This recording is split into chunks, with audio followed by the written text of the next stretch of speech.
y avait deux grosses livraisons de la race alpine. C'est pourquoi on est venu ici pour faire plus connaissance avec cette race, avec les technologies liées, avec les éleveurs, pour appliquer tout en Russie, pour perfectionner nos méthodes de travail. Voilà. On est venu ici nombreux, je ne suis pas seule, je suis en tête de la délégation assez nombreuse et parmi les membres de la délégation, il y a des représentants des sociétés qui ont des fermes de taille assez importante et donc en avenir, ils aimeraient éventuellement acheter la génétique en France, la sperme, les animaux vivants, donc à boire. On vient pour, bien sûr, recevoir les éleveurs pour sensibiliser les éleveurs français qu'il y a un autre marché qui nous attend. On manque de technologie, on manque de moyens, pas financiers, mais vraiment de technologie. Là. On ne connaît pas grand-chose là-dessus, alors que la France, génétiquement, c'est le numéro 1 mondial reconnu. Donc il y a beaucoup de choses qui sont en avant-garde, qu'on a besoin de tous ces, ces rendements ou alors des choses avancées pour combiner avec le marché chinois. 现在中国经济条件比较好，然后呢，大家都关注健康，所以说对羊奶产业的话是非常的急需的，大量的需要。Comme la Chine se développe très vite et la population, on fait plus attention maintenant aux questions de santé. Et le lait chèvre, justement, qui apporte la santé pour avoir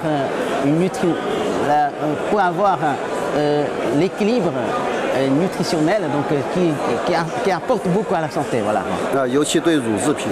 Et notamment, vous savez, en Chine avant, donc, il y a des scandales de lait. Voilà, donc l'image de lait de qualité française donc, est d'autant plus importante chez les consommateurs chinois. 而且在《本草纲目》，我们国家这个《本草纲目》有记载，羊乳清肝明目，补肾，性温和，养胃。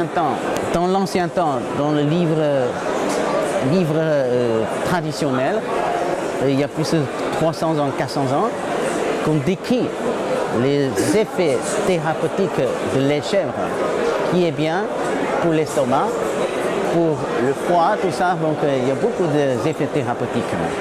Et c'est ça qui est marquant dans la mentalité chinoise. C'est important de participer à un salon comme Caprinov pour faire connaître notre coopérative, pour faire connaître les problèmes de l'élevage caprin en Espagne et de l'interprofession aussi en Espagne qui est moins organisée que la française. Quand la production française tousse, la production espagnole s'enrhume. Je ne sais pas si vous voyez quoi. Hein? On était jusqu'à présent complètement dépendant de vous. Maintenant, petit à petit, on est en train de se rendre compte, et c'est notre travail, de valoriser la richesse du lait espagnol et de ne plus le vendre au litre, mais en fonction de ses qualités, matière grasse et matière protéique. Et maintenant, on commence à se rendre compte que le lait espagnol